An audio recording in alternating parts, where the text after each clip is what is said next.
Asylum. Welcome back then, 107.3 live from the beating decellularised heart of the county. We are, of course, the NSA's favourite radio show. That's right, no strings attached or no sheep allowed, Pete. No, National Sheep Association. What's the black budget tonight, mate? What's the black... now you're asking. We haven't had the black budget out for a while. I've got £1. That's because we've got nothing. For 42. Oh, so we're looking at £1.42. Is that it? It's enough to get biscuits. That'll do. So yeah, it really is. If you get the economy values, get 2 packs then. We've got a fantastic guest tonight, Pete. Of course, I'm really excited to have this gentleman on the show. Yeah. Tony, of course, Tony Topping had his first UFO experience, was first real UFO experience in 1992. Went on to have another sighting in 1996, which completely changed his world. Having been to stage school, having wanted to be an actor and on TV, that kind of thing. The filming then that he went on to do of UFOs, kind of and other strange events, brought him to the attention, he believes, of a covert group of people in the intelligence services, an unelected group who are engaged over a number of years with Tony in a campaign of covert harassment. This is dark and murky. Covert harassment. Yeah, I've met him. That's not like that's not like our powers that be. Now, Tony calls this his private war spanning over 5 years. He feels he was caught up in a number of different things. We can bring him on the line now. Good evening, Tony. Uh-oh. How are you? You two are the most upbeat, funniest presenters. Oh, bless you. You know what? I think it's great, lads. Good evening to you. Wicked. You're really, a gentleman. That's lovely to hear, actually, Tony. Thank you very much. That's the way we set this show out, actually. You know, we set it out to entertain and inform and have a good laugh. It's a really serious subject, isn't it, this? But let's be honest, you know, it's nice to have a laugh and a joke as well. You've got to, matey, with it. It's like it's like for you guys. You've got the equivalent of Jason Bourne sat interviewing you. Can you do karate? Jason Bourne here, but not with Jason Bourne without the physicality. I know how you feel. But it is a bit Bourne. It did go all a bit Bourne, and still is going a bit Jason Bourne with the mysterious targeting that goes on. I think what we've got to do for your listeners is keep it at a certain level. Because I'm really capable of making people worry, and we don't need to do that. And as you've obviously said, there is a cover up with the UFO situation. I'm one of these members of the public. Can I just clarify for your listeners, however? Yes. I think it's important that when you said I was targeted by the intelligence services, I think it's important to point out, and I maybe need to expand on this online. When we talk about the intelligence services, the work of MI5 and MI6, and the young men and women who are involved in all that, in the fight against the war in terror, they're very brave men and women. Amen. Amen. The psychological pressure that they're under, and all that kind of thing that they do, because I've had to study it, I've had to know thine enemy, means that we don't want to be targeting, we don't want to be tarring them with the brush of, I've been targeted by the intelligence services. What I've been targeted by is a covert interest group that is probably within the framework of national security. Well, he's not in the framework of national security. He's acting outside any jurisdiction and has built its compartmentalised secrecy up over the years. So therefore, in terms of UFOs, if you look at a guy called Admiral Hill Norton, Peter Norton, Admiral, High Admiral, Royal Admiral, isn't it? Admiral of the Fleet. Admiral of the Fleet, Secretary General to NATO, who is on public in saying there is a UFO cover-up. I tried looking for information and had the door shut on me. But what you've got is this kind of we, the government of the people, and them.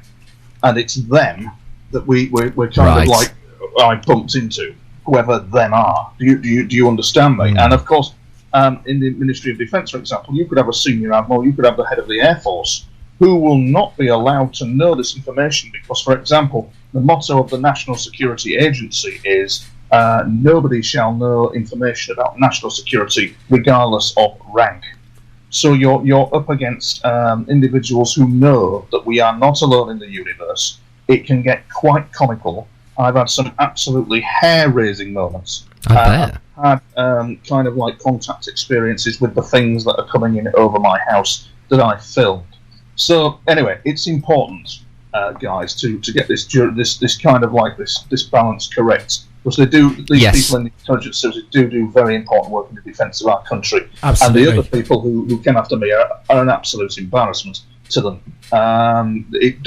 There are people out there who know we are not alone, who have targeted individuals like myself, I don't know what infrastructure or organisation that they belong to, but it's very real. They are very there, and hence we bring the term in of targeted individual, and then I brought the term in covert witness. This is my terminology. A covert witness is a man or woman, a member of the public, who has UFOs coming in over the house, but is followed by people, gets phone calls, doesn't know why, and nobody's telling him why. And that's kind of like the creepy, sinister scenario that I found myself in, lads. Yeah, that is creepy. There you go. That must have been terrifying, Tony, for you over the years. Yes, it is, and still is. I'll spare the because you're a very, you've got a very light vibe on the show here. Nice vibe, nice energy. So I'll just say that it can get absolutely hair raising. There is some crazy stuff that goes on that you couldn't make up, that is beyond the public view, beyond the public remit, that involves UFOs. For example, the UFOs that came in over my house, I do believe, and we'll go into this later on, that they're from the Andromeda Galaxy. Now, that's a sweeping statement to make in the current paradigm, but it's not as mad as you think when you're looking at, for example, the situation in Syria and all like that.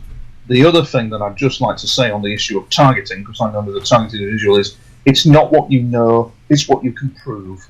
So we can prove, and we will prove, that I'm a complete fantasist. None of this happened because there's a vested interest in making sure that the public don't know that it did happen. Do you get the drift? Yeah. That's where it all gets a bit Jason Bourne. That's where you're into this. I tell you what, speaking of Bourne, who is my nemesis, it's interesting in the Bourne films that this constant disturbing thread of people doing things that they shouldn't, in terms of all this power and security. The classic, of course, is the incident on Waterloo Station with the journalist, where you've got these guys from the CIA chasing him. There's a guy in there with a pair of glasses on going, launch the asset, do this, do that, and the other people are on the computers doing their thing. And there's a grab team going in after him without jurisdiction, without oversight. And this is the problem that you've got. There is no oversight over what these people were doing. So what they'd like, lads, is nothing better for me to be the crank, for me to be the loon. They'd like nothing better than that kind of thing to happen, because what happened to me actually happened and is still ongoing. And it's incredible, really. It really is. But this week has been a week from hell. It's been like the Twilight Zone. It's not all plain sailing. You can suffer severe depression from it, and it's called targeting, and the targeting can be triggered. But the worry is, if we were to apply Occam's razor to your listeners, which is the smallest piece of logic in a situation, if you have contact with UFOs, you're monitored and you're targeted. End of. Regardless of what the public say or all that kind of thing. Thanks for that, Tony. I've had about 5 experiences throughout my life. You've now just told me that both me and Pete are monitored, but we knew the fabulous guest with an incredible story to tell as well. Absolutely. I mean, Without further ado, then, let's get to it. Sorry, jumping up and down. A big shout out, actually, just to do before we get in. Felton Cole, big shout out to you, Lisa Rose, Lee Thatcher as well, Athena Martz Owens, and Holly Mander. All big shout outs to you listening in tonight. Yeah, I'm Pro Fracking Dave behind the wooden curtain. Yes. Can't forget Pro Fracking Dave. Tony, how are you, fella? Oh, I'm all right, mate. And don't forget, good evening to our good friends at GCHQ, protecting the nation's national security. Absolutely. We like them a lot. You're not like. We like them a lot. Well, we have very one-sided conversations. Yes, that's it, mate. We yes, do. They do take a keen interest in UFOs. You know, they've got a whole bloody library there. Ooh, I bet they do. Yeah, what I don't doubt it. You see, they would take an interest in UFOs because they're smart enough to, this country takes an interest, despite the public denial, in UFOs, most definitely. Anyway, I digress, yes. Tony, speaking about that, I mean, you're talking about being a targeted individual. Yes. Me and Pete have had a number of strange events, particularly doing the Asylum and the type of phone calls we have. It's true. Regularly, if I phone Pete up each week and we're doing a subject, let's say like Syria or something like this, we'll have a conversation pertaining to terrorism, some of the events of the world, I guess, that are going on at the moment, and all of a sudden the tone drops in the conversation. Is that something you're familiar with? No, matey. What we've got going on, or what I did have going on with me at the time when it was all happening, it's very complex, very advanced targeting, very complex. If you can imagine, we'll use Jason Bourne as the kind of, I think, as the metaphor. Jason Bourne in that movie, nice. He had a project running called Blackbriar, and then he had a project running called Treadstone. These projects do exist in real life, mind control, in terms of mind control. But what they can do is that they can actually do it remotely. They can target someone with mind control remotely, and that includes, if somebody is subversive in some way, they can target them, they can subdue them. It's a revolutionary form of technology, and it's very handy for law enforcement. If, for example, you lads are just stepping out of line on certain issues, they can deploy this technology on you, so that they can subdue you and all that kind of thing using voice-to-school technology, i.e. microwaves to the ears and all that kind of thing. So like silent sounds, that type of stuff. Resonance-based. Right. And when I did my radio show, the Tony Sotham Show, a few Planet years X, ago, isn't it? My sponsors were Global Manchurian PLC, Mm-hmm. and I was doing radio adverts for them regarding, what a wonderful technology. Because what's happened with me is that I was on the receiving end of mind-invasive technology. Whoa. But of course, it's not what you know; it's what you can prove. So we can prove that he's made it up. We can prove that no. The brain can generate auditory sounds of gunfire at 3 and 4 in the morning in your head quite easily, because the people who would cover that up, or the people who would claim that, have a vested interest and always have done. The psychologists that we see today, some of them have had a vested interest, like in the Bourne movies, in Blackbriar and Treadstone type projects. These projects do exist, and I was targeted by a Goon Squad of individuals. That's all I can describe it of, because I had UFOs coming in over my home, and I think that's where the springboard, where we can kind of like lift off now from that point onwards. Because I had UFOs over my house, I was targeted by some very strange individuals indeed. It was very weird, very creepy. So, Tony, do you know about silent sounds? Have you heard about this before? This was some research I did years ago from a paper that was written, I believe, in 1974. The idea is that they can project sounds into the inner cochlea, I guess, into the inner ear, that are basically inaudible to the human ear in normal respects, but they can, I guess it's like an algorithm, isn't it? So they can kind of get you to do certain things, they can manipulate your mind, they can make you feel a particular way. Is that correct? That is absolutely right. In some cases, what they were doing to me in the early days was they were waking me up at 3, 4 in the morning, 5 in the morning, just waking me up. And the thing with that is that if I was completely barking and schizophrenic, but it can cause mental health problems. Just digressing slightly, there will be a team of psychologists that will say, no, he's absolutely barking. There'll be another team of psychologists that will say he's suffering mental health symptoms. It's a targeted individual kind of scenarios. I'm using this as an example. I'm painting a picture. There's an excellent article by somebody on my website called Carol Smith, who wrote roughly the title reads, "The Revision of Psychosis in the Light of Mind-Invasive Technology." In other words, when somebody turns around and says, my mind is being invaded, and they say you're paranoid, actually what she's saying is, my mind is being invaded and I have mental health problems because of that, which is something that current psychological thinking does not want to talk about and refuse to look at. They actually refuse to look at it. And there are people, if you look online in the UK, who feel that they have been targeted by mysterious people, and I know I was targeted. This was because I had a UFO fly over my house. Actually, my first UFO flew over the house in 1992. It looked like something out of Close Encounters of the Third Kind. Wow, big craft then. Yeah, a medium-sized craft, similar to if you've seen the film Close Encounters, it was similar to the very little craft that went over the railway crossing at speed. Yes. It was one of them type of craft. And it appeared about 15 seconds and then disappeared. This makes a lot of sense in later years, but it didn't at the moment. At that time, don't be under any impression, lads, that you see, if you go down the route of I'm the ambassador to aliens, I've got the landing strip set up in the garden, aren't I great? You've got some severe trouble, you've got some severe problems, in perceiving and thinking that, because in real life, this is what I'm trying to say, in real life, it bears no resemblance to what you will read about and what you will see. In real life, UFO contacts and the whole situation is a very different ballgame to what researchers are telling people online as well. So you've got a whole set of individuals out there in the public domain that are having contact experiences, that are trying to piece it together, because what they're being told by these so-called researchers, who I sometimes get smiled and waved at because they think I'm nuts. What you're getting at them is they can't understand. It's not equal to the information that's online. So they're having experiences where it is not equal to what is online. It just isn't. For example, there's the Greys, for example. A lot of people talk about the Greys, a lot of people talk about the Draco. Yeah. But there's not a lot of stuff on the internet that talks about the brigade of aliens that look exactly like us. There's not a lot of talk about that at all. And there wouldn't be either, because that worries our military. That gets and rightly so, by the way. Yeah, of course. It worries them because there are ET that look like us, and what is their intention, or why are they here? And I'm giving insights as to what so it's where science fiction meets real life.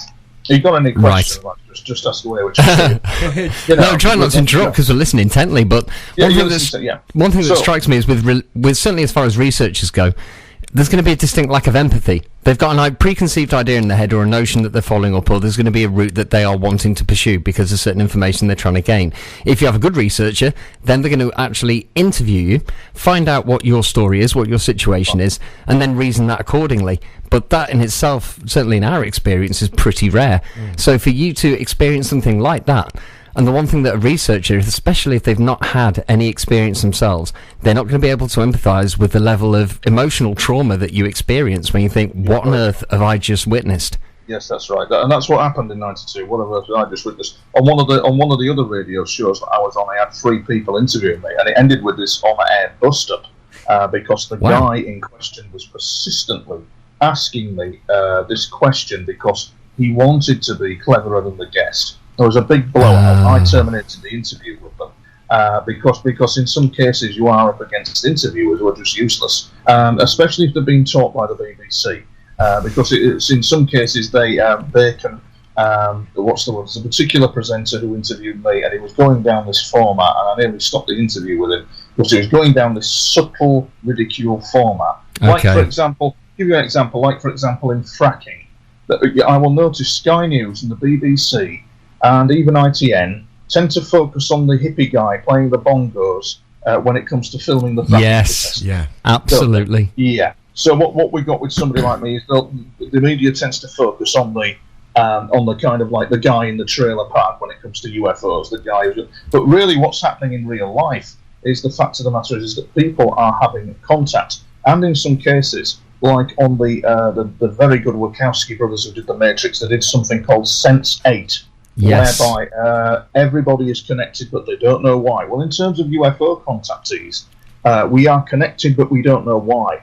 And this is the kind of thing. That's the situation. I think, in terms of UFO research, if you could kind of like use Occam's razor again and pin it down to the most basic logic, the 2 most profound things that I'm currently at with my UFO research is a book by Alec Newald called Code Evolution, and also the Robert Dean NATO assessment.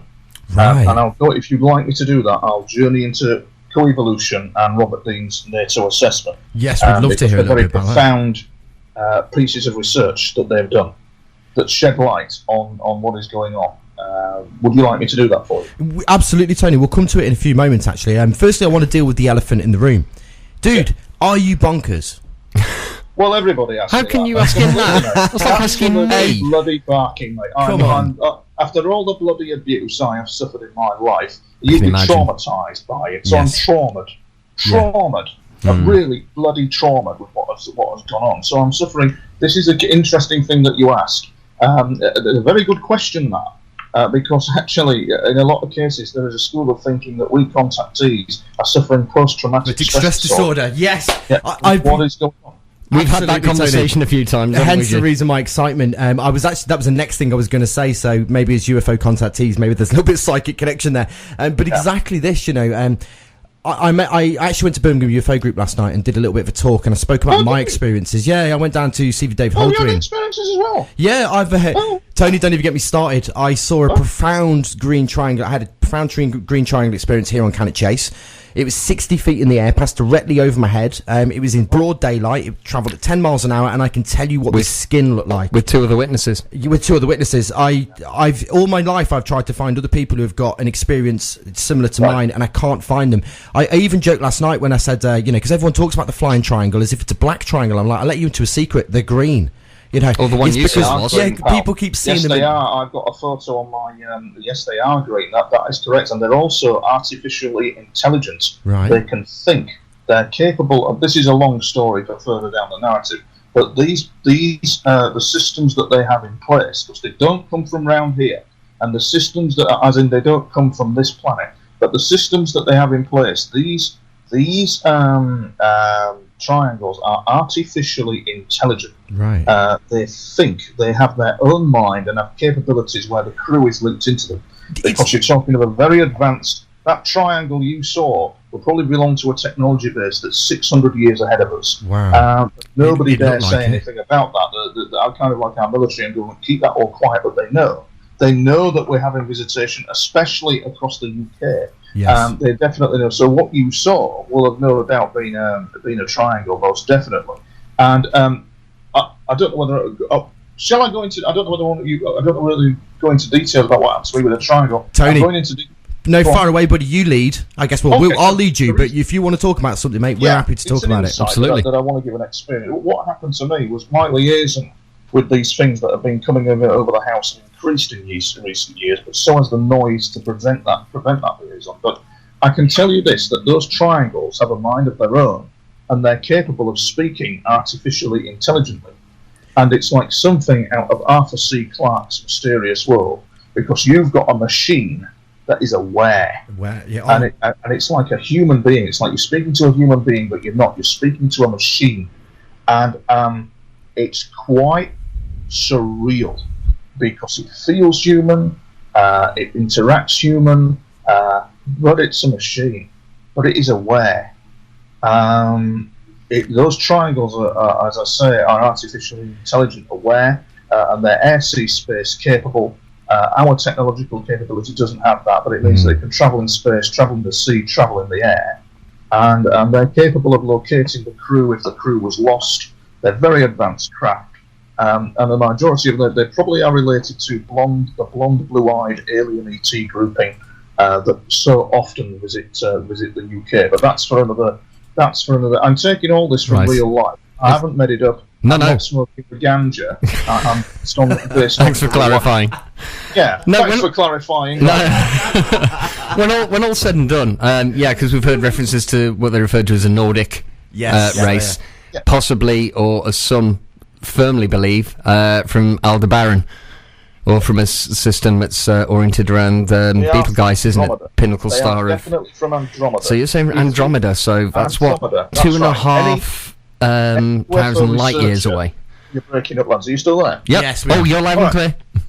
So I was just saying that any UFO researcher or experiencer that says he's having interaction with something from Andromeda, you want to listen to, because they are from the Andromeda galaxy. One of the biggest, in my experiences, I've discovered that one of the biggest scientific taboos or heresies, the equivalent of saying that the Earth is flat, would be the Andromeda galaxy is populated. It would be the biggest scientific discovery of all time. It's like saying that the Earth is flat. It's like still saying that the Earth is flat currently in our society. Andromeda, that's where some of these triangles are coming from. And there you go. So, that's it. Anyway, I can't think of it. Can I ask you, Tony? 2.5 million light years. That's a long with way. No compression of time-space. That will take a very long time to get here. We'll talk about this because, Tony, you mentioned being an intermediary almost, I think it is, isn't it? Like a go-between. So we'll talk about that in a few seconds. I want to ask you this because this kind of relates to it, though. You mentioned that these triangles were almost sentient, if you will, like an artificial intelligence. Is there some form of psychic connection then? Because in my experience, I wouldn't say I was communicating with it, but I felt that it knew about me, and I think it knew that I knew about it. And it was. They meander over the towns and cities of this country. They meander. They come and have aganders because they can do. And what is the most strangest thing that happened to me? And I'm talking with these things that are coming in over the house. Just go back in 1999. I had something coming over the rooftops of my home. It's been image analysed. It's on my YouTube channel, and it was a UFO, and it illuminated a TV antenna. Just illuminated it twice. Okay. It was communicating with somebody, so it was illuminating it twice. And then at that point, I had an unmarked military helicopter film me. Actually, about 2 months ago, I had a tornado jet coming low over me at nearly 500 feet, coming low, very low over me. That's another story altogether. I'll get into all that because there's some interesting things going on in world affairs with these things that are coming in over the house. Curious. So yeah, it is. So anyway, what happens is that I now know. So filmed by the unmarked military helicopter in 1999 because the UFO was coming in over the house. Then I started getting followed and started getting strange phone calls and started being awoken at all hours by these crazy sons of a bitches with advanced mind-invasive technology that will be fully denied to the public. Fully denied that it exists. They know that they know what they did. They know it exists. But what you've got is this compartmentalised Goon Squad that seem to know what's going on before I do. That's creepy. So they seem to know. And then you've got the kind of like our intelligence and defence apparatus that actually hasn't got a clue what's going on, and that information is kept from them by the other system because it's a compartmentalised security. Similar to the Jason Bourne scenario at Waterloo Station. All those people on computers, grab team going in after him, and no jurisdiction at all as to what they're doing. So, Tony, who do the Goon Squad work for then? If it's government related in some way, but the government don't really understand or know what they're doing, yeah, who are they working for and why? This is correct, matey. What you've probably got is kind of like black operational compartmentalised security with its own scientific base. Currently, with our security system, I would think that you could form your own mini government, mini MJ12. To be quite frank, I've no idea who they are or who they were working for, other than they were probably an element of the military that knew about UFOs. The thing is, what they probably didn't know is that we were dealing with people that have a technological base of 700 years ahead of us. So they tell me. And the fact of the matter is that the liaison has increased with them. The baffling and creepy thing about it is I don't know why. Yeah, absolutely. But I have no idea why. They're not telling me why either. And that is creepy. They are not telling me why for a specific reason. I don't know why, but the Goon Squad at Track Me knew why, and somebody else knows why, but I don't. So that's where it gets all Jason Bourne, a bit like Jason Bourne, where he's trying to find his identity. What I'm doing is trying to find my paranormal identity. Nice. Right. And you get me? And it's not easy. Not easy at all. And you've still got this guy who was doing the majority of the targeting. That clown is still out there. And so my motivation is to make him reach for the drinks cabinet after what he comes to me. It's a lot to reconcile. It's a lot to reconcile. Yeah, it is. It is. Well, the fact of the matter is you wander around in a state of trauma sometimes with it, or you're traumatised. There's no getting away from the fact that you're traumatised about what has happened to you. Yeah. And there's no getting away from it. The people who I salute are the kind of like the plumbers, the joiners, the accountants, the guy in our town who had a big firm but had an interaction with a UFO but didn't want to tell anyone, but he came up to me in the pub. And what will happen is, if I'm my local, I don't ram it down people's throats. Yeah, important. I just sit there, I have a pint, and what will happen is that people walk over to me and they'll go, so this, so that, so hush, hush. I believe, Tony, I was abducted. I don't want to. And then they'll go back with their daily lives, get on with things. Exactly as I witnessed last night. I salute them because I have great difficulty in trying to get on with my daily life after what happened to me and what is happening to me. Do you think? Well, something that springs to mind. Post allegedly, of course, all this is alleged because let's face it. You get to a certain point and then you'll hit a wall when you're trying to prove these things. But allegedly there was a US-based response team which seems to have jurisdiction all over the world formulated post the alleged Roswell crash, whereby when things have allegedly landed, crashed, been shot down, so on, they've been taken to various American military installations such as Wright-Patterson, for instance, just off the top of my head, Los Alamos, and so on. But they seem to have jurisdiction all over the world, because people have reported seeing unmarked helicopters. And I know we have unmarked helicopters. I know we've got Black Lynxes and so on. We've actually seen them flying lights out, doing lights out training of a night time. but against the silhouette of a sky, you could just about, against a lightish sky, even at night with the moon out, you could make out the silhouette and knew exactly what helicopter it was. But these things that have been described by many other people seem to be archetypally American. So would you have any idea of what kind of helicopters you were seeing? Yeah. You say an unmarked helicopter. Was it? Would you say it was one of ours? No, well, actually, no. Well, the unmarked helicopter that filmed me, I'll tell you a story about all this. I'll tell you an interesting story. The unmarked helicopter that filmed me on that bridge, I approached Jane's Defence Weekly. I said, Jane's Defence Weekly. Right, know it. Dear Jane, know it. Well, you would do with your SAS training. How did you know? We know Jane's Defence Weekly. Get this secret. I approached Jane's Defence Weekly. I said, Jane's Defence Weekly, what the bloody hell is this flying over here, filming me? They said, that is an AS555 helicopter. It is unmarked, they said. Well, that's very curious. And then a Lynx pilot, I sent it to a Lynx pilot who looked at it and said he'd never seen anything like it because it had a winch on the side of it, bristling with camera gear, and a sliding door variant on it. It was quite a rare piece of helicopter, this Lynx guy was saying.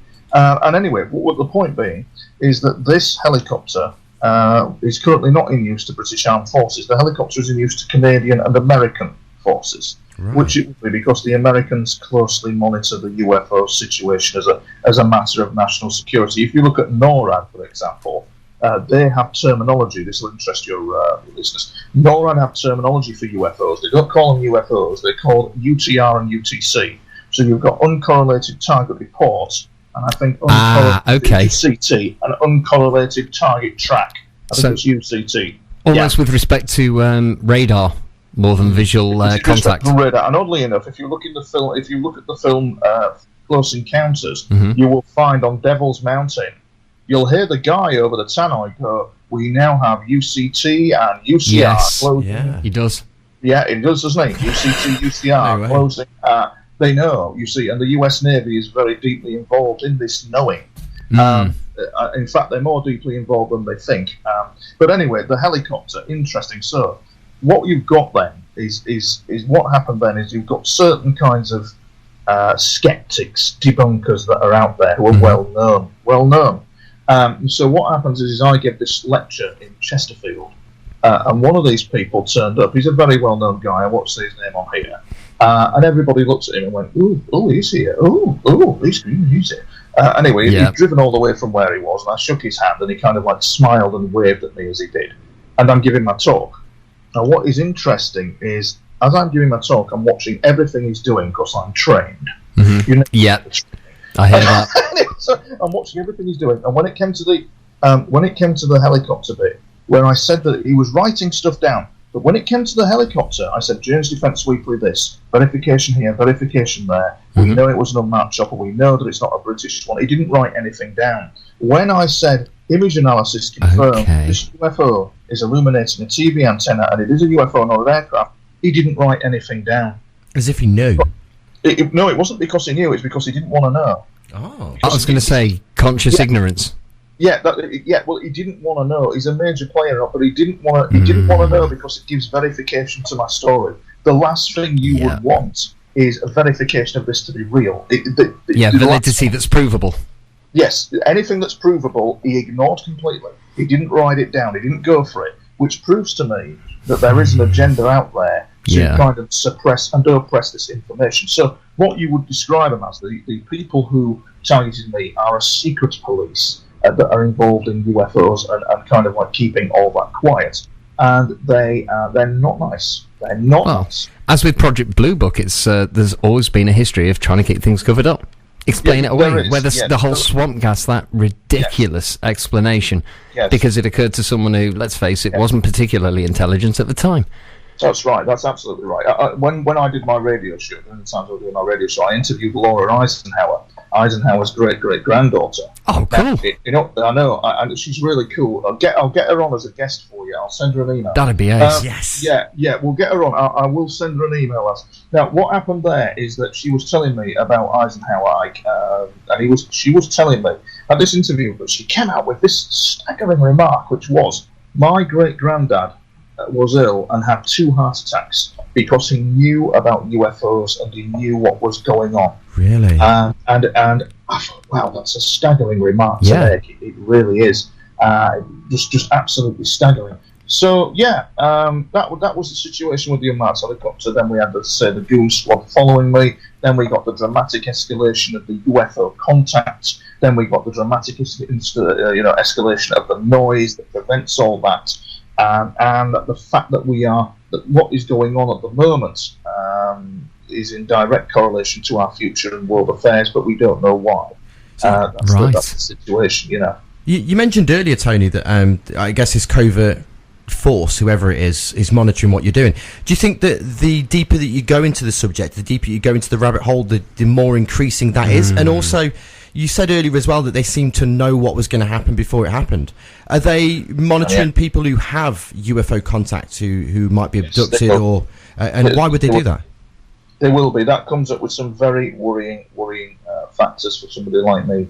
Who I won't disturb your listeners, because you've got a good vibe in the show. So we don't want to. You've got to be careful. You've got to rise above it, because when I stood at UFO conferences talking about this, I'd say they did this to me, they did that to me, they did the other thing to me, which they did. But you felt the energy of the room drop. Yeah. And you kind of you felt it's not that people didn't want to know; it just got heavy. You begin to feed it. Yeah, there's a leap of faith required, because people don't want to hear anything traumatic, because anyone who's going to empathise even remotely, they're more likely to shut off from that. Because it's a big deal to then take that on board and then empathise with what the hell you went through.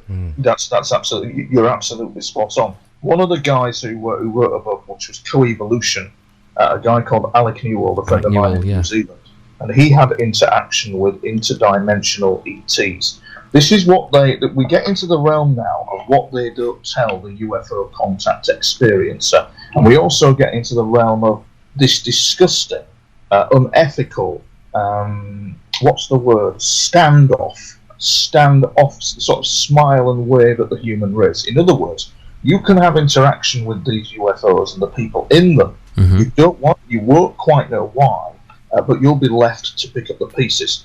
Same with Alec Newell. He's driving down the road in Auckland, New Zealand, and suddenly it's 10 days later, and he's about 20 to 30 miles from where he should be. Now, which is very interesting. According to his book, he had what appeared to be ghosts approach him. He thought he died. He thought he was having an out-of-body experience, but he hadn't. He'd actually been taken by interdimensional aliens. He'd actually been taken by aliens from another dimension. Wow. Our military science now, governments are aware that these people do exist. I've even kind of had experiences with them, but not at the level of Alec. Not at the level of Alec, but I know they're there. I know they exist. The problem with them is that they seem to just breeze into somebody's life and breeze out again, leaving a trail of havoc. So what will happen is the Goon Squad would know this. They would know that I have had interaction with them before I did, and then they would start monitoring and causing havoc. And the interaction with these ETs, in real life, it's not all about, hail the Space Brothers, they're here to help us. Doesn't work like that at all. In real life, we're left to pick up the pieces of what they have done, what these people in the pretty triangles and the UFOs have done. That's why you shouldn't trust them, because you don't know what their agenda is. You don't know what they're going to do next. And also, they have their own security apparatus. They have their own infrastructures. They're civilizations like us. There are many of them, and that can mean trouble. Trouble, in the sense of people, personalities, and all that. There'll still be differences, even though they're quite advanced people. Well, you look at any life form on this planet, you've got the same scenario. I mean, look at human beings straight away. We have our appeasement ritual, and we're wary of strangers. We generally quite resist to change or shock for the same reason, and it's totally understandable to think there are potentially races that are, you're another life form, we want to get to know you and find out about you and how you evolved, or, hey, we actually interfered with your DNA sequence about 20,000 years ago, and we're really curious to see what you've grown into, as much as we want your planet, and we don't want you. Yes, that's right. And anything in between. Actually, it's the reverse of that, actually. What they're doing is they're watching something on our planet, but that's another story altogether. That's where it gets very dangerous. I have to be careful what I say on that one. Okay. But basically what we've got is a scenario where, I'll give you an example whereby I was asleep one afternoon a few months ago, and I knew that they were over the house. I always know when they're over the house now, and they'll whisper to me, I know they're here, and I know that they're coming over the house, and they'll whisper just who they are, and they'll whisper where they've come from. They won't tell me why they're here, but they'll whisper. But what was an interesting thing that happened with them is I knew it was a Saturday, it was an afternoon nap I was just having, and I knew that they were over the house again. There was this gentle gliding sensation. As I was asleep, I dreamt of this gentle gliding sensation over the house as if it was them. And I dreamt of what they looked like, which is, for me, the blonde, blue-eyed, mainly, the blonde, blue-eyed people. Mm-hmm. And I dreamt of what she looked like. It was a female. But what was interesting was, as they flew over the house, they were respectful that they were in our country's airspace, and they had a lot of high-tech kit flying around. But the thing was this, is that they were a stranger in a stranger's land.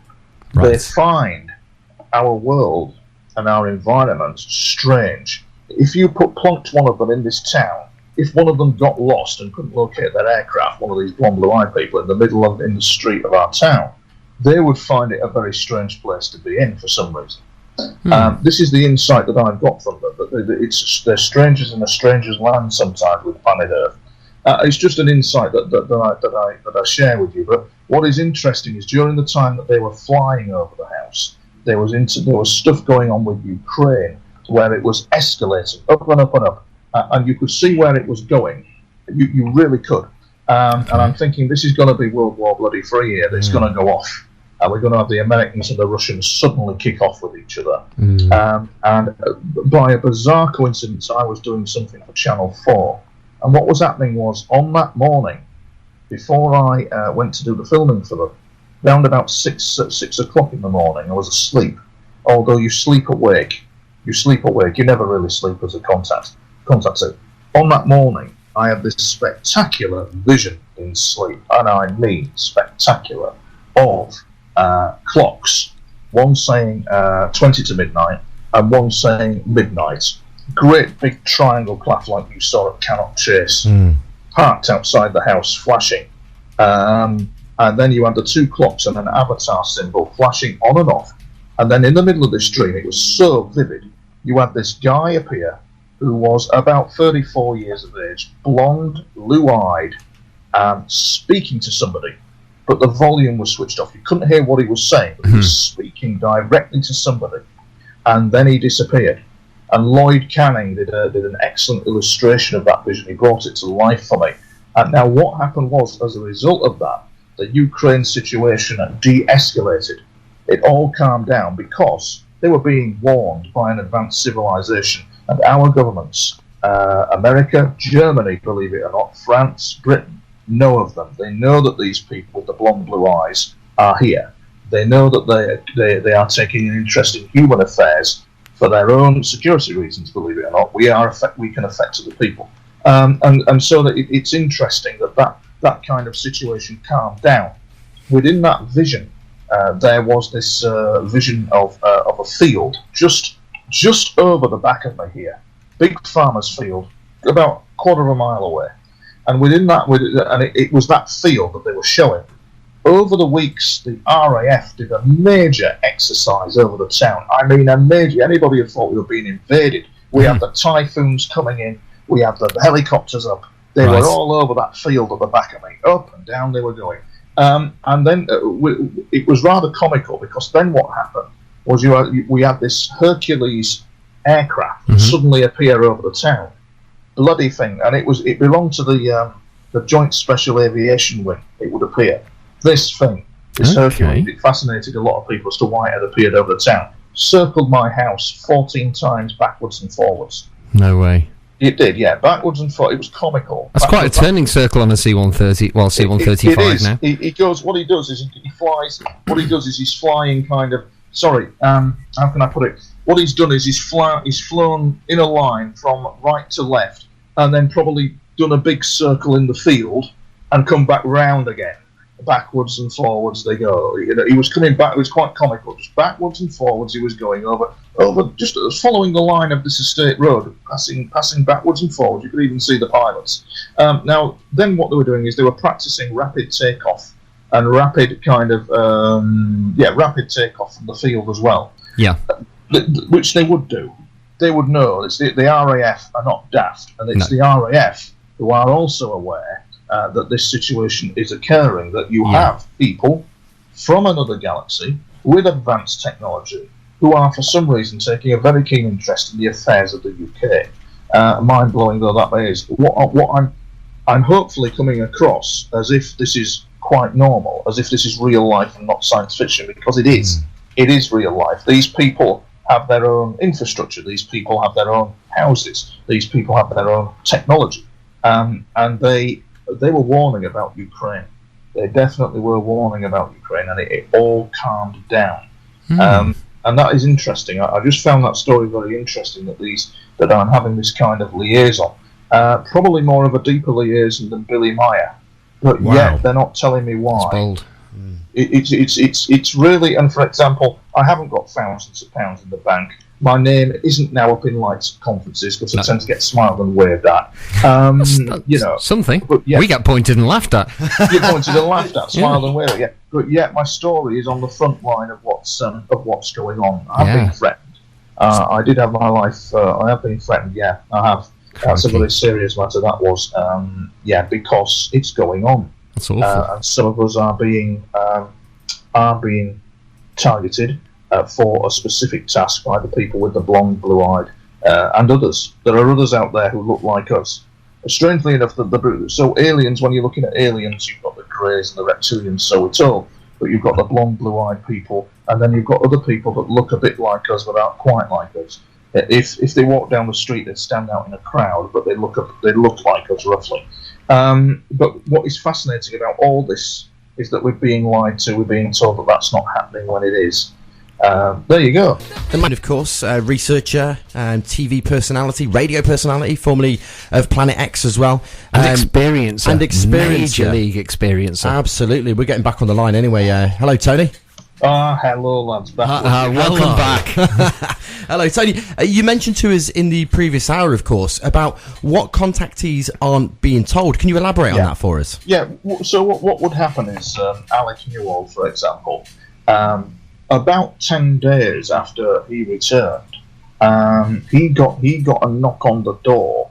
What he claims in his book from people from what he claims to be the Royal Institute of International Affairs and this Australian Defence Research Agency, who wanted to confiscate his car. And so he asked them why that was.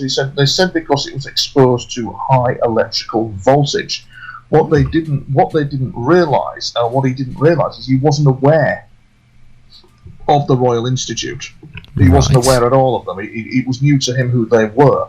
I'm not saying that they do that, but this is the observation he made. That's who they said that they were. They could have had fake ID. He refused to cooperate, so he was put in prison for 6 months on a trumped-up charge because he refused to actually cooperate with them. But they seemed to know that his car had been subjected to high electrical voltage. They seemed to know that it had been placed not just on another planet, but in another dimension. And what some of the contactees aren't told is that within terms of dealing with these UFOs, is that they use a process known as space-time continuum. Right. It all happens in continuum. The terminology is in the continuum or in continuum. So what will happen is if you're having contact with a dimensional people in another intelligence, what you're effectively doing is passing from one world into another and then passing back again. At some point, it's complex, but at some point you've also crossed into a space-time continuum where there is no distance in terms of time. So what you've got is you're seen and heard. It's as if everybody's got their radar, their listening devices all zoned in on the time continuum. Mm-hmm. So what happens is when the contactee passes in continuum, he's seen and heard, but he's not seen and heard in the year 2016. He could be seen and heard in the year 2150, 2253. Wherever that point may be.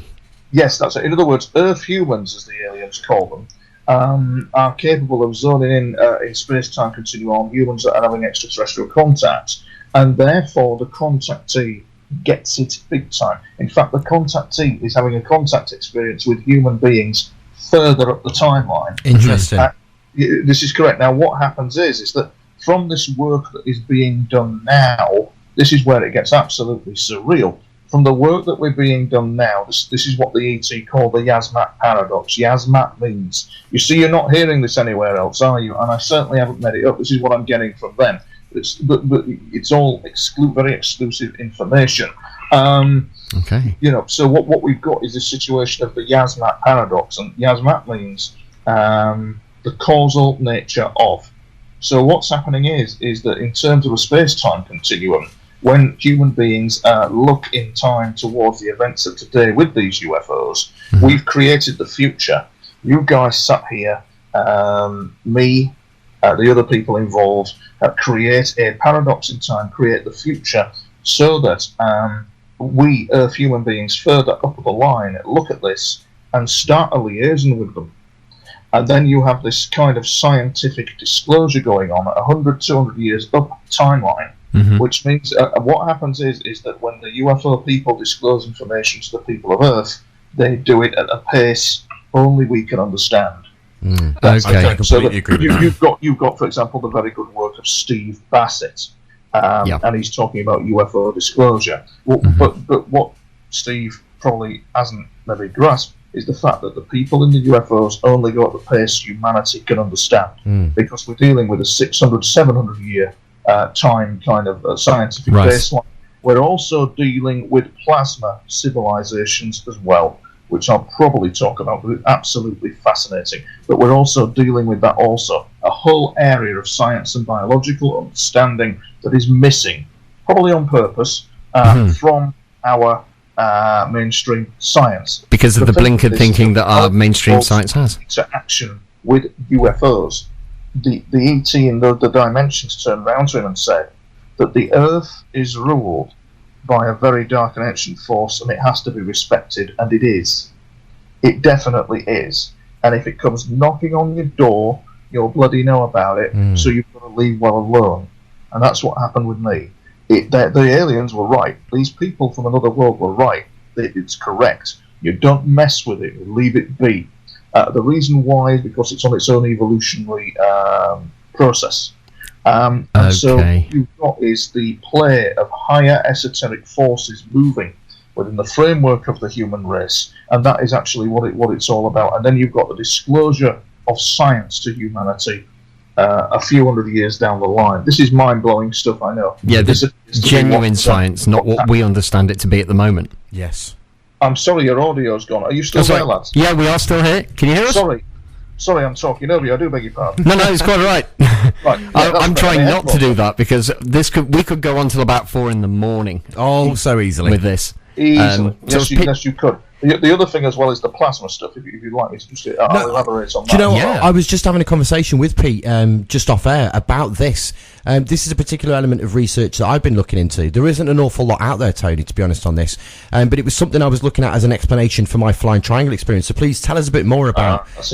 It's interesting how we're interlinked. It's a bit sensitive into how you're looking at it and I was looking at it. Absolutely. In India, for example, when I was doing work for the Liverpool radio station, we came across a whole load of information in the Indian press as if some think tank in India had just leaked it to the press about UFOs. Quite deep, quite precise stuff that you wouldn't see in the Western media, in the India Daily kind of news. It was very interesting indeed what they were coming out with. It was indeed. And it was interesting because it's been mysteriously wiped off. But basically, I took a load of back catalogue kind of articles of it, put it in the little database there. But what they were talking about, this think tank in India, and India, by the way, has its own black ops industrial complex to do with UFOs. Indira Gandhi actually said in public that they did have, because they are researching. In fact, there's this hilarious story of the garage in Ladakh. If I ever do a TV program, I must go to this garage in Ladakh. Right. Accordingly, old Joe Soap will run this garage in Ladakh, where it's a no-go area for the Chinese and Indian Air Forces. They don't go in that area because of UFOs. This guy said that his television came on, woman comes on who didn't look human, spoke in perfect Urdu, just to say, hello, we're here, everything's okay, pop round for tea and cake later, ta-ra. And he said that his telly had not worked for ages, and it came on in the garage. This is from the Indian press. And basically what they were saying is that the villagers in this area in Ladakh just found it all a bit comically painful, because these things were coming in, going out, and it was all perfectly normal. But they didn't want to interfere with the gods from the sky, said one of the villagers. So, that we had this thing. And what this Indian think tank was talking about was plasma civilizations. They were talking about the fact that there's possibly a whole species of alien and UFO to do with plasma. It's an undiscovered science. If you see some of those white fluorescent kind of UFOs that are flying around. That was my first experience at 16. Yeah, okay, plasma based. So what you've got is like this plasma based kind of that's fascinating. Can I interview you? You've got this plasma based you've got this plasma based kind of UFO. So when I gave a talk at a music conference in gracious me, up in not Birkdale, where's it called now? Oh, heck, Holy Island, up in Holy Islands, up in Scotland there. Just before I was giving a talk, one of them flew over, and it is indicated to me through my vast experiences that they are indeed plasma people, and they are watchful of what's going on Earth, and have been watchful since World War II, hence the term Foo Fighters, when the German pilots and the English pilots kind of like said, we've got Foo Fighters, these white dots of light following them everywhere. Because you're looking at an advanced civilization. Don't take my word for it. If you look at Project Hesdalen in Norway, that's Project Hesdalen in Norway, you will discover that they had incidents of strange lights. There were strange lights coming in, going out. They were of intelligent formation. They could think. They were capable of moving away from aircraft and displayed intelligence. Some of them, 5% of them. So they had 95% that were plasma, but 5% that was intelligent plasma. And this guy, I've forgotten his name, Miserino I think it was called, from the Italian Astrophysics Institute, made this bold statement that he believed he was dealing with a civilization that could manipulate plasma like we could manipulate nanotechnology or DNA. What a bold statement that is to make. And now the question is, what are they watching?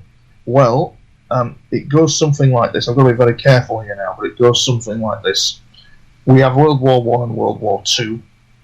There's a causal nature to that. It's like watching a football game.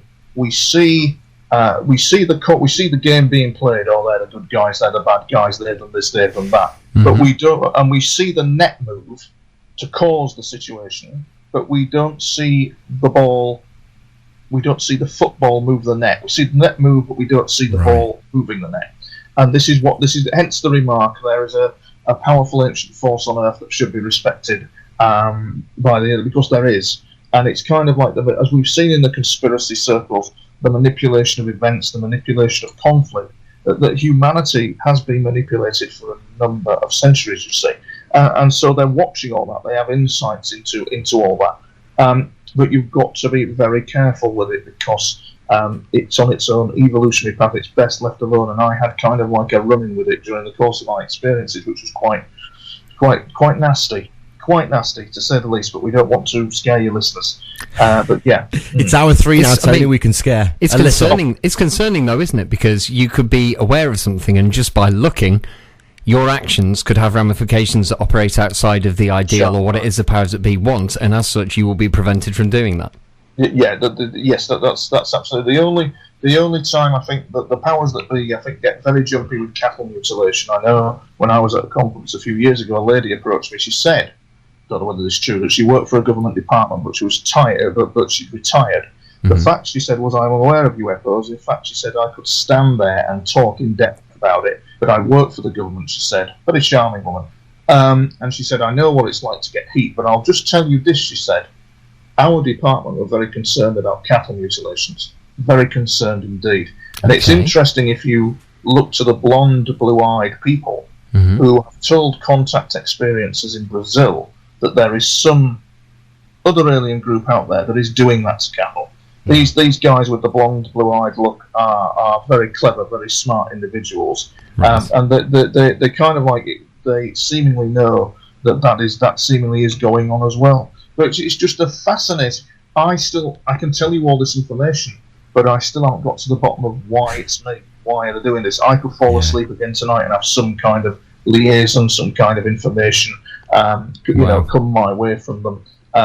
In fact, the liaison is at a level whereby, I kid you not, if they turn up and they ask me to go outside to film them, that's the kind of level of liaison I'm at with them. I kid you not. Wow. So, but I don't know why. Because I'm a train wreck. I'm traumatised by what's happened to me. Well, I've no idea why it's happening, and it would be grandiose of me to say that I'm special, because there could be somebody in the other town and being monitored by them as well for reasons that we don't understand. But for some reason, Tony, you are special. Yes, I am. For some reason that it's engaging with you for whatever that reason is, whether it to be to further humanity or whether it for whatever reason. It is. I'm rare. I'm very rare, it would appear. So they don't do anything for nothing. I know that they like to meander over the town and have a look at what we're all up to. Mm-hmm. I definitely do know that there are other people in this town who are also having interactions with them, but have kept it quiet. This could be related to an ancestral bloodline that is very, very deep. Yeah, way back. If you look at the universities of China, the Chinese academics, not in the Western press, the Chinese academics know that their pyramids were formed by blonde, blue-eyed people. Yeah. They even know that the blonde, blue-eyed people, the Nord, visited Ireland. The Zulu know that the Nord were the first people that they saw. It's in Zulu folklore. Yeah, that's right, because they look discernibly different, yeah. Yeah, that's right. So there's these little pointers here that say that they exist. I find it all very, very creepy, very frightening, and therefore, at the moment, I'm in a state of kind of like, for the first time ever, last week, for example, I couldn't be bothered to do my UFO work. I just couldn't be bothered with it anymore. And that's sad, but it's the way it's just got to me over the years. I've got enough. It does, Tony. And it does get to you. I mean, I suppressed after the Green Trial experience. I suppressed. I didn't talk about it for 10 years with the other two witnesses. No. I spent a year really suffering with mental health issues as a result, largely because there are so few people out there. I couldn't walk up to someone in the street and shake them and go, "Do you know they're up there?" Because I'd been sectioned. Which point did you cross the Rubicon? Which point did you go, this is real? But certainly, you have that issue where, I guess you probably question yourself: am I mental? Am I crazy? Personal reconciliation of, hang on, there seems to be causality here. Something definitely seems to be happening, but you've got more questions, and every experience that you have generates more questions, and you still get no more by way of answers. This is absolutely correct. You see, what you've got in the back of your mind is somebody gaslighting me with artificial mind-invasive technology, kind of like computer game animation. So the guy looks blonde, blue-eyed, Nord. They'd love that in a TV programme. In fact, they'd go down that route as well. Tony, let's have a look at your experiences. Let's apply our science to that. Oh, look, yes, look what the brain can do. Look what this can do. Look what that can do. Complete BS, because it is really happening. But the only way... Sorry, go on. No, that's it, isn't it? The brain can do these things. The brain can create these things. But at some point, you get to that point where you go, it's an experience. I can't deny the experience. I had this conversation with Pete downstairs, when I started talking about UFO abductions, and now my changing sort of theory and thoughts on my own experiences. And now I consider things to be completely normal that I previously, 10 years ago, would have thought I'd been absolutely fanciful, nuts and crazy. To think about those things. Just because it's like that does not mean that that's the explanation. Yes, the brain is very powerful, very capable. I think of the hallucinations and how real they were that I had when I've been awake for, between 3 and 4 days. And I was... it was a delicatessen ticket dispenser that was positioned just above the door. I moved around it and I was about to touch it and thought, no, because if I can feel that, I'm really going to freak out. I know it's not there. But the mind is immensely powerful, but that doesn't necessarily, of course, mean that is the explanation. The thing is, what will happen with them is that you'll probably find, in order to kind of seal the deal, as it were, that they're the real thing, you'll probably find that I'll probably film one of their craft, and I'll probably have a scenario occurring where the disinformation might continue. But you see, it's slightly dangerous, because I'd rather not film their craft. In fact, I'd rather not get involved with it all, because there are elements out there in terms of national security. You would want to know who they are and what they're up to. Even I do. Even I frankly think that it's a pain in the arse for our Air Force to keep going up and bloody scrambling after them. Yeah. It's a pain in the arse for them. It's a waste of fuel. Bloody turn up at Linton and say, hello, we're from Andromeda, this is our craft, what do you think? Would you like us to show you? But that's not happening. Instead, we've got this bloody farce going on of them coming in, going out, and it's painful.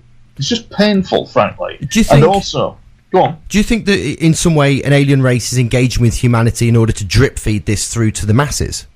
You've got it, mate. Yeah, that's exactly what is happening. You see, what you've got, since the time of World War II and Hitler and all that kind of thing, that scientific knowledge base is still present within the framework of the US national security infrastructure. Yes. It is there. And the thing is that they don't want it kind of disclosed. Actually, the information that I know is probably very, very bloody limited. And the thing is that they're not going to disclose it to the public. But what is happening is the UFOs are disclosing to us. So what might happen, what might happen with you guys, for example, further down the line in the coming weeks, is you might get further dreams and interaction with them. You might not. Great, thanks, mate. But what's happening is that, individual members of the public are being contacted by them and are being given information above the compartmentalised infrastructure of what is going on, above the information oppression of what is happening. They are aware that the government of we the people don't know anything about them, and they are aware that knowledge is being kept from them. These guys, as I say, these guys and girls, 700-year technology base, the alien chicks are pretty hot, the females are pretty hot looking as well. Awesome.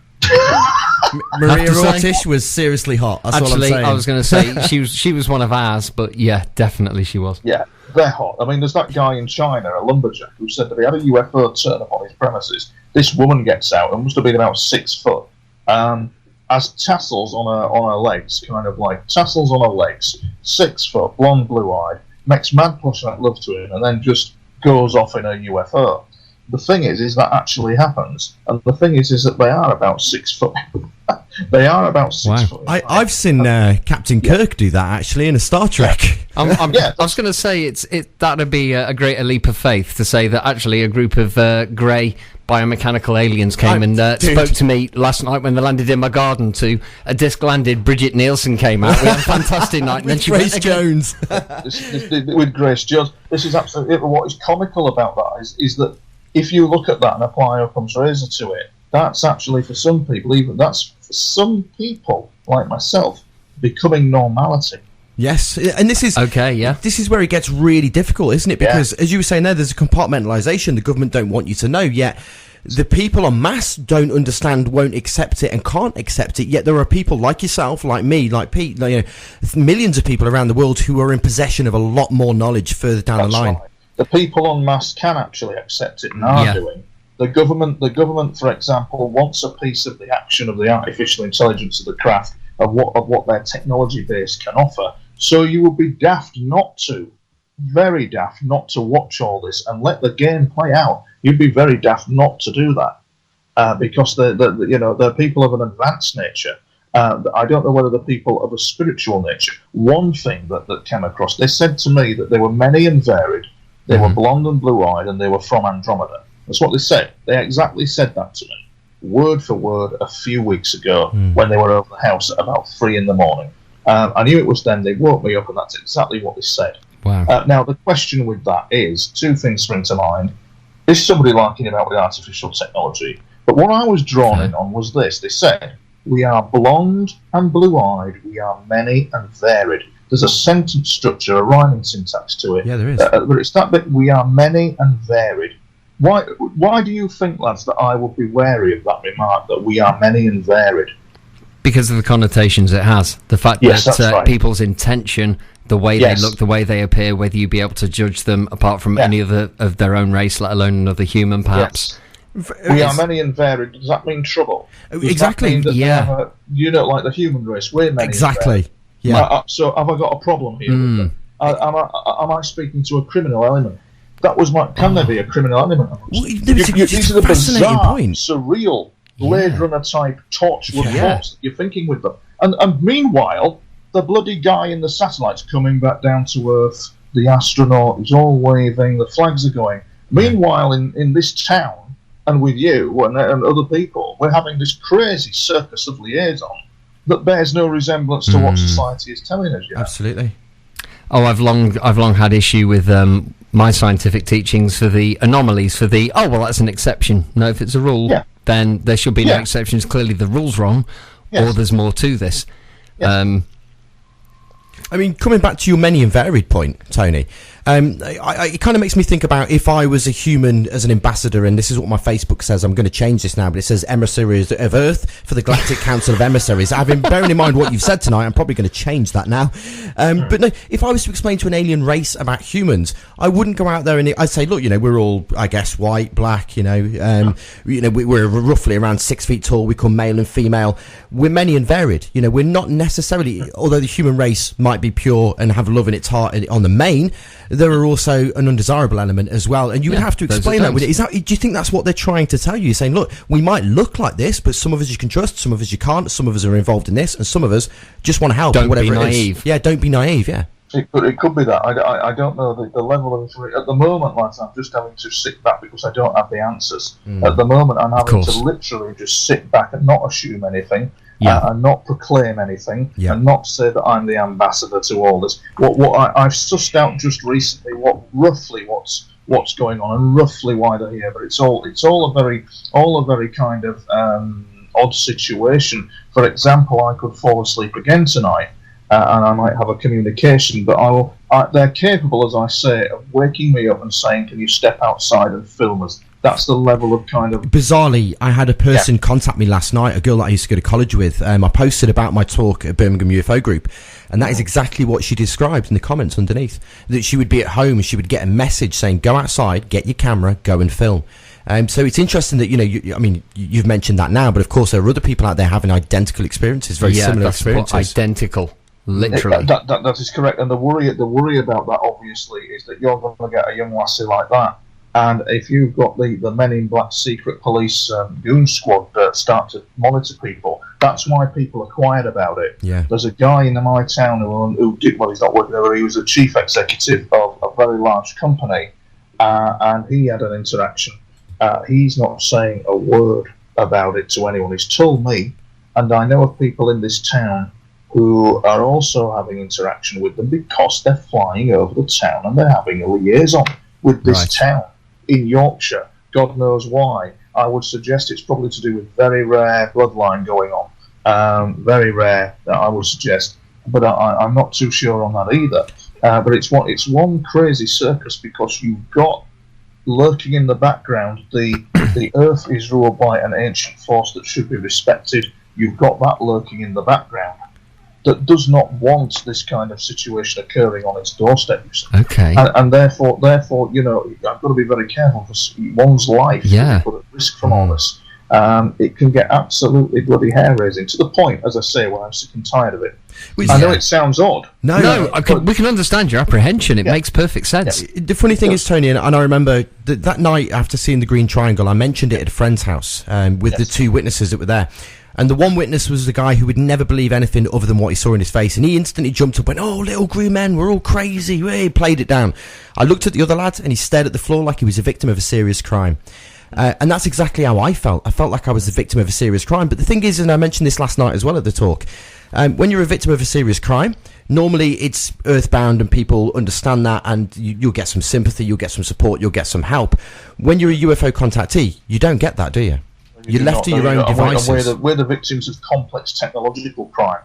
Do you see what I'm saying? Absolutely. Complex technological crime on English soil by English people come at me, in the 90s when it was all going on, and I've no idea why.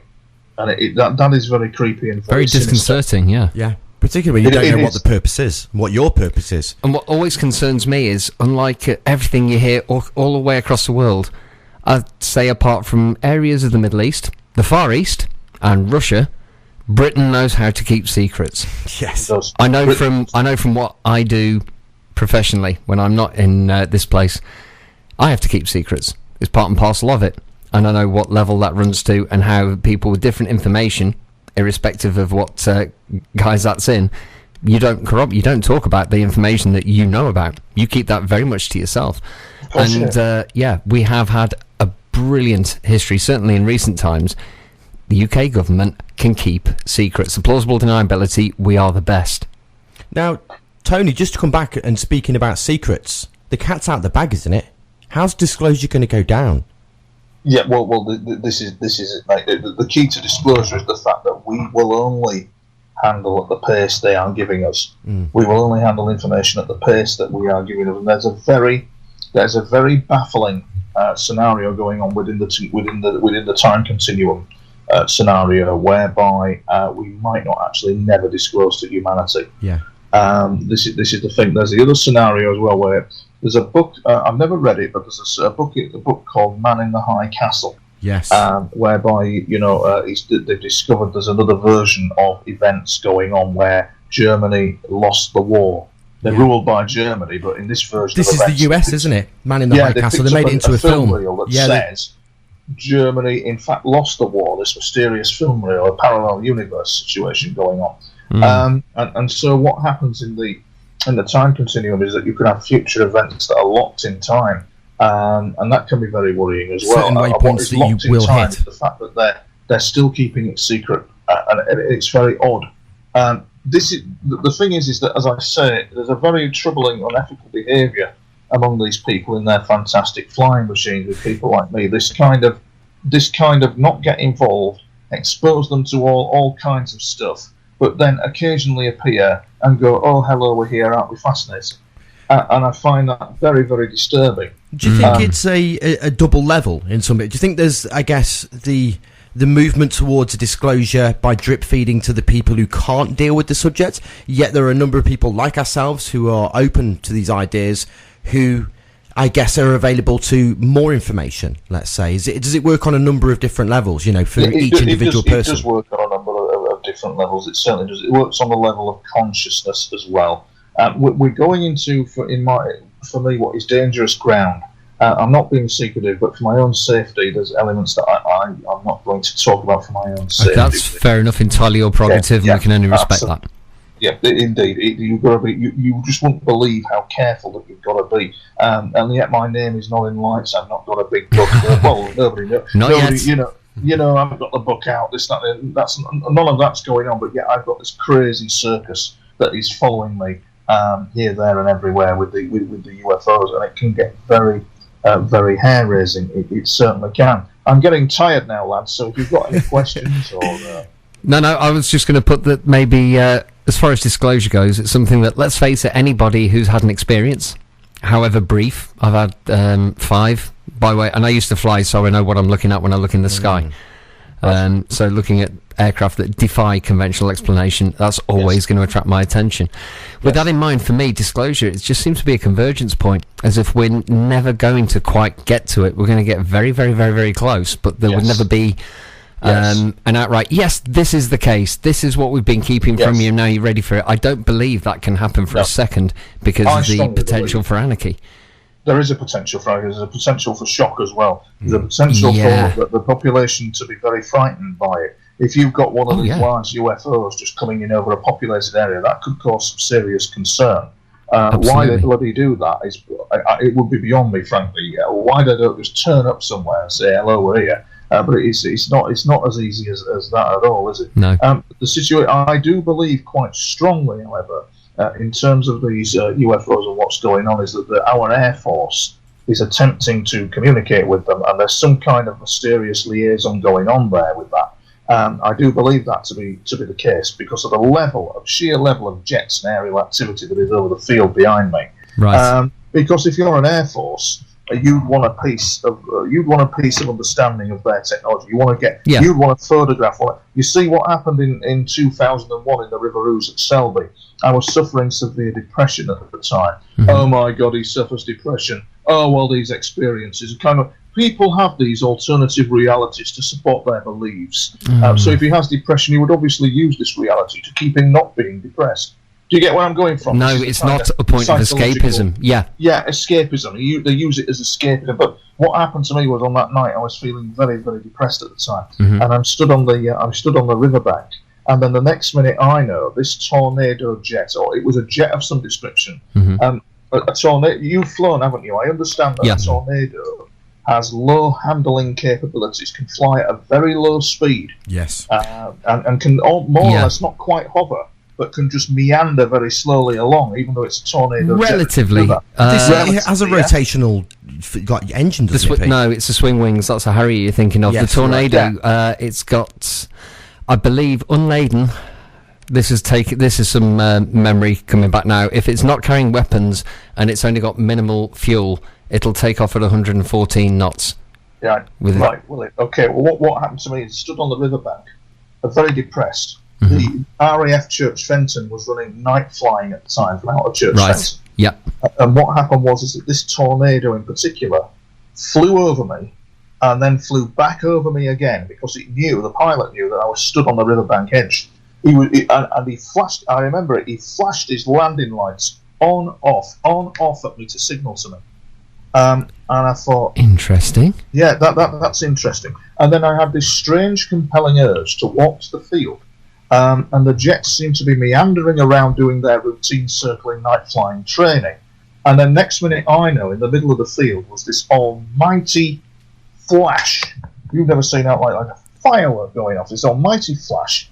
And the plane that was kind of like 3-4 miles out, he hit his afterburners, and he literally came from nowhere. He literally hit the afterburners. Then next minute I know, I'm looking up at the sky again to see a UFO flying directly alongside the tornado.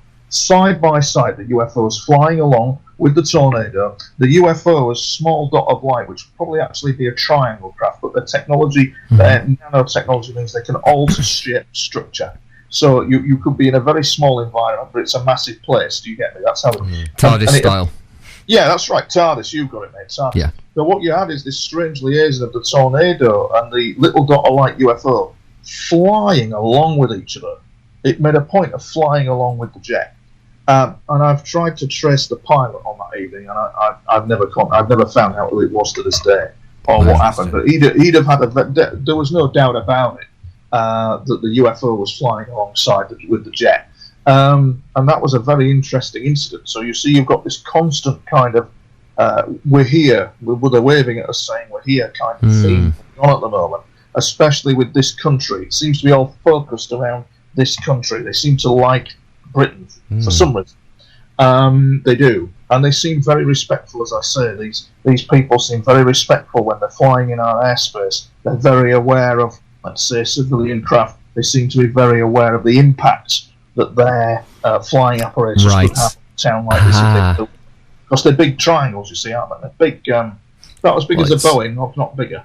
But it's funny you say that, because there have certainly been reports before that the various electromagnetic energy, the emanations from these craft, may have an adverse effect on the airframes and the structures of our aircraft, because ours move through fluid, they move through air, and they use the fluid flow to keep them aloft, whereas these things don't have to.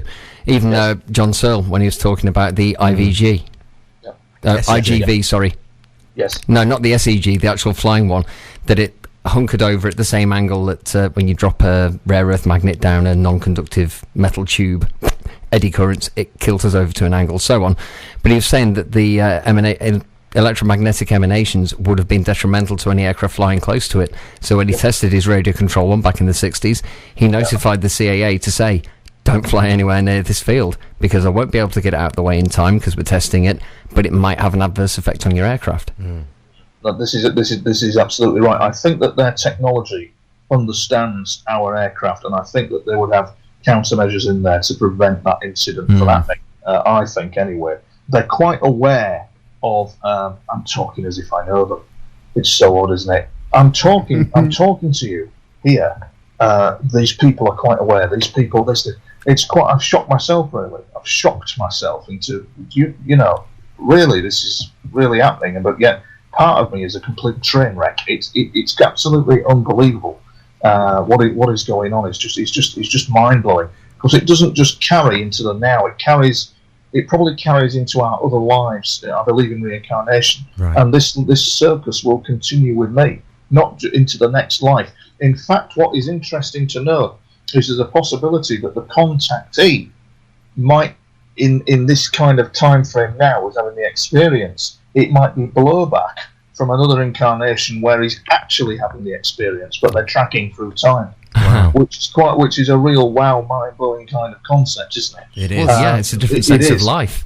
It is. And the other thing as well, I've always been fascinated with, speaking out of the box, is the Carrot Report. There's a thing on the internet called the Carrot Report where they've taken the downed UFO, the rumour out of it, and they've taken these bizarre symbols off it, off the side of it. Mm-hmm. I just find the concept of it fascinating. I don't know whether it's correct or not. But what they were saying is when they looked at this, they discovered that they could apply a magnetic field to it, and the thing began to work. And these symbols, what they were saying was, when we have a computer system that has got hardware, software, a screen, a monitor to work it, but what they were saying was these symbols did all that and worked independently and can hold massive amounts of data. What you were looking at in the structure of these fantastic symbols was a computer, a processing system that did not need a keyboard, a hard drive, or a screen. It was flat, and when a field was applied to it, it would just function all independently and can hold, and each individual symbol or word could hold data. This is the kind of staggering technological kind of stuff. That's got my brain working. I didn't need that at this time of night. I spoke to a guy yesterday called Tom, chap from Rugeley. Funny enough, the first person I met at Birmingham UFO Group was a guy from Rugeley. And he was telling me about a triangular craft that he saw over Cannock Chase, which appeared to be a pyramid that seemed to have almost Sanskrit or Sumerian kind of hieroglyphs on the side of it, which I found absolutely fascinating. And then you just mentioned it right here as well. Yeah, you know Yasat, when I said the word Yasat, is Sanskrit. They know Sanskrit. They deal in Sanskrit. It seems to be that you've got to know Sanskrit to know them. They've studied Sanskrit. They know Sanskrit. They might have even created the language of Sanskrit. They might have even created it. You see, but yes, they do. Very important observation. They know Sanskrit. They must, but you won't get that. You see in the UFO research stuff. You're not going to get that, are you? You're just not going to get that. All that information I've said is not anywhere in the mainstream UFO research. Absolutely. I mean, I find it fascinating that you mentioned this. Tony, just a couple of minutes left. Have you got any final thoughts? Have you got any ways that our listeners tonight can move this forward themselves, or contact me on Facebook. My website is tonytopping.wordpress.com. And I have a YouTube channel as well. Just type in there, Tony Ops UFO.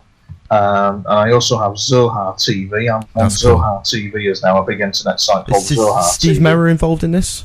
So Steve Merrill is involved in it. Yeah, I thought so. And what's happening is I'm trying to file reports, but I'm suffering from exhaustion because I've got caring duties and all sorts to do. So you find as a contractor you get tired very easily. Yeah, that sounds about right. Normally after 12 o'clock, Tony, I've sent you a copy of my first triangle experience, an artist impression. I've sent you the UFO that me and Pete saw in Hickson. I've actually got a photograph of it. I accidentally took this photograph. I'd love to know what you think about it. And I've also sent you, a guy's contacted me from London from a UFO that he saw in the night sky, morphing a series of lights. And you mentioned this earlier. He's really paranoid. He doesn't know who to speak to. He won't go to the, he won't go and report it to the police because he's scared that somebody untoward is going to find out about it. He hasn't reported it to anything like MUFON or anything before or anything like that because, again, he's paranoid about it. So he's I've probably the only person who's really engaged with this with him in terms of the research. I've also sent you that video footage and it's fantastic as well. Please take a look and let me know what you think. Tony, you've been a top guest. Absolutely. Really, a great entertainer, wealth of knowledge, and an incredible story to tell as well. Thanks for talking to us tonight.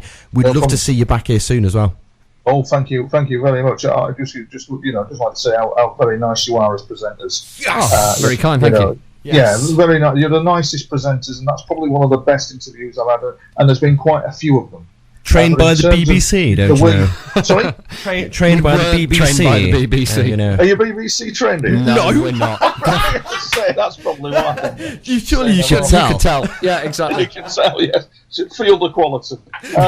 Bless you. That's the new tagline, feel the quality, the Asylum on Stafford FM. Tony, absolute pleasure, my friend, and thank you for the kind words. We really appreciate it. Yes, top guest.